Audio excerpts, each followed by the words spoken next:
Assalamualaikum warahmatullahi wabarakatuh. Perkenalkan, nama saya Abdan Sakuran Alawi dari PJKR 1E dengan nomor MPN 20106310710131. Di sini saya akan menjelaskan beberapa materi anatomi manusia untuk menjawab pertanyaan atau soal-soal ujian akhir semester. Baik, untuk materi yang pertama ada anatomi manusia. Anatomi manusia itu ilmu yang mempelajari tentang bagian tubuh manusia, dalam bahasa Yunaninya yaitu Grek, tersusun dari molekul membentuk sel, jaringan, organ, dan sistem organ. Sistem organ merupakan bagian yang menyusun tubuh manusia. Bidang tubuh manusia, yang pertama ada sagittal, yaitu kiri dan kanan. Yang kedua ada frontal, depan dan belakang. Dan yang ketiga ada transverse, atas dan bawah. Lalu ada ruang lingkup anatomi manusia. Di antaranya adalah osteologi yang artinya tulang, lalu miologi yang artinya otot, artrologi yang artinya sendi, neurologi yang artinya saraf, dan yang terakhir respirasi yang artinya pernafasan. Posisi anatomi manusia yaitu berdiri tegak dengan kedua tangan di sisi terbuka dan telapak tangan menghadap ke depan, kepala tegak, dan mata tertuju lurus ke depan. Baik, untuk materi yang kedua ada osteologi. Berasal dari bahasa Yunani yaitu osteon yang artinya tulang dan logos yang artinya ilmu. Jadi osteologi adalah cabang dari anatomi yang mempelajari tentang tulang dan skeleton yang berasal dari bahasa Latin yang berarti kerangka. Fungsi yang pertama penunjang dan pembentuk tubuh, yang kedua melindungi organ-organ vital, yang ketiga alat gerak pasif dan alat pengungkit, nomor 4 bertambahnya otot-otot, yang kelima tempat persendian zat kapur atau kalsium dan garam-garam, dan yang keenam tempat pembuatan sel-sel darah. Baik, materi yang ketiga ada artrologi, yaitu persendian. Ialah tempat perhubungan antara tulang atau antara tulang dengan tulang rawan. Secara fungsional sendi dibagi menjadi 3. Yang pertama sinartrosis, yaitu sendi yang tidak dapat bergerak. Amfiartrosis, yaitu sendi yang pergerakannya sedikit. Lalu ada diartrosis, yaitu sendi yang pergerakannya bebas.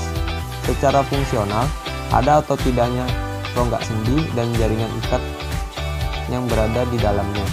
Sendi dibagi menjadi 3. Sendi fibrosa, tulang rawan, dan sendi sinovial. Sendi fibrosa terbagi lagi menjadi 3. Ada sutura, syndesmosis, gomfosis. Lalu sendi tulang rawan dibagi lagi menjadi 2. Yang pertama synhordiosis dan symphysis. Sendi sinovial, terdapat suatu rongga di antara dua ujung tulang rongga.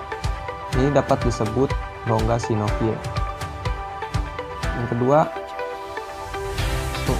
pemakan tulang yang bersendi di selaput, yang diselaputi oleh selapis tulang rawan atau hialin. Pada rongga sinovia terdapat cairan yang dihasilkan oleh membran sinovia. Macam-macam sendi. Yang pertama ada sendi peluru atau endartrosis. Yang kedua ada sendi engsel, ingumus. Yang ketiga ada sendi putar yaitu trochordie. Yang keempat ada sendi pelana atau solaris. Yang kelima ada sendi elips, ellipsoidea. Dan terakhir ada sendi geser. Gerak-gerak pada sendi. Yang pertama bergeser,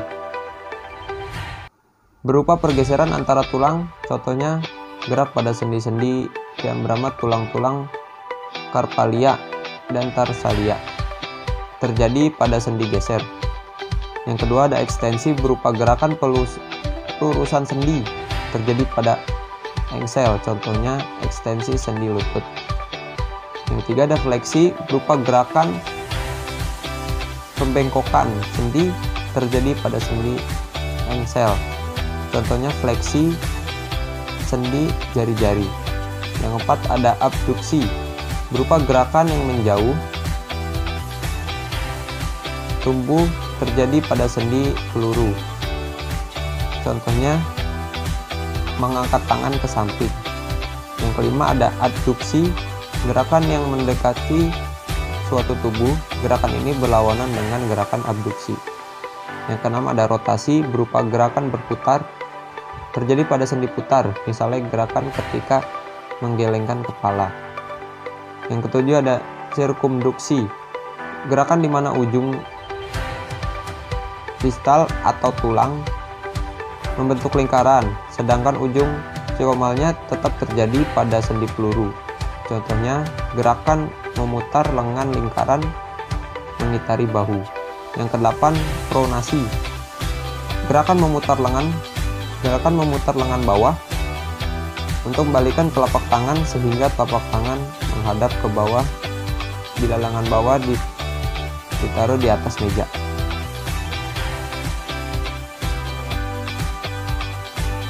Yang kesembilan suplanosi atau gerakan yang berlawanan dengan pronasi. Yang 10 ada protraksi, yaitu gerakan mendorong mandibula keluar. Yang terakhir retraksi, gerakan mandibula ke dalam. Baik, materi selanjutnya ada miologi, berasal dari kata mio, artinya otot, dan logi artinya ilmu pengetahuan. Jadi miologi adalah ilmu pengetahuan yang membahas tentang otot. Fungsinya melakukan gerakan tubuh, menjaga tubuh tetap stabil, membangun postur tubuh, membantu pernapasan, memompa darah, melindungi organ tubuh, dan mengatur suhu. Otot dibagi menjadi 3. Yang pertama ada otot lurik, otot jantung, dan otot polos. Otot lurik adalah otot yang menempel di tulang, atau disebut juga dengan otot rangka karena tidak mempunyai garis-garis melintang. Otot jantung disebut dengan otot reflektoris. Kerjanya terpengaruh oleh refleks berfungsi untuk memompa darah menuju jantung. Otot polos, rakit tubuh otot polos yang antiselnya terdapat di tengah-tengah, contohnya ginjal, hati, pembuluh darah, dan pencernaan. Baik, selanjutnya ada respirasi atau pernapasan. Adalah suatu proses mulai dari pengambilan oksigen, pengeluaran karbon dioksida, hingga penggunaan energi di dalam tubuh.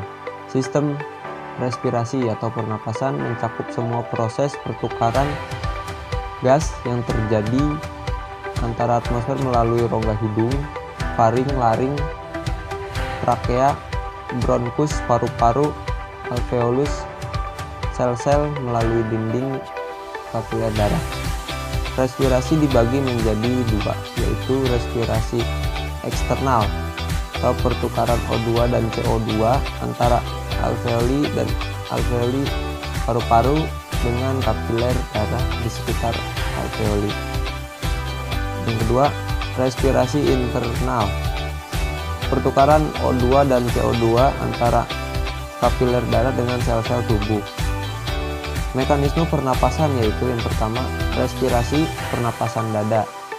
Otot antara tulang rusuk luar berkontraksi atau mengerut. Lalu tulang rusuk terangkat ke atas. Volume rongga dada menjadi besar yang mengakibatkan tekanan udara pada dada mengecil sehingga udara masuk ke paru-paru. Yang kedua, respirasi pernapasan perut. Otot diafragma pada perut mengalami kontraksi. Diafragma datar, volume rongga dada menjadi besar yang mengakibatkan tekanan udara pada dada mengecil sehingga udara masuk ke paru-paru. Penyakit pada sistem pernapasan yang pertama, faringitis, asma, influenza, sinusitis, TBC, pneumonia, litus, dan kanker paru-paru. Baik, materi yang terakhir ada kardiovaskuler. Adalah sirkulasi darah yang terdiri dari jantung, komponen darah, dan pembuluh darah yang berfungsi memberi dan mengalirkan suplai oksigen dan nutrisi ke seluruh jaringan tubuh yang diperlukan dalam proses metabolisme tubuh. Fungsi sistem kardiovaskuler sebagai alat transportasi, mengangkat bahan-bahan yang dibutuhkan sel seperti oksigen dan lain sebagainya, sebagai pengatur, sebagai proteksi. Lalu sistem kardiovaskuler terdiri dari jantung dan pembuluh darah, berfungsi mengedarkan darah ke seluruh tubuh dengan jantung sebagai pompanya. Pembuluh darah yang seluruh tubuh disebut sebagai arteri yang bercabang-cabang. Cabang yang paling kecil disebut arteriol. Lalu struktur jantung.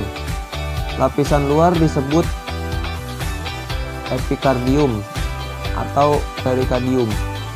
Lapisan tengah disebut lapisan berotot dan mioka. Lalu lapisan dalam disebut endokardium.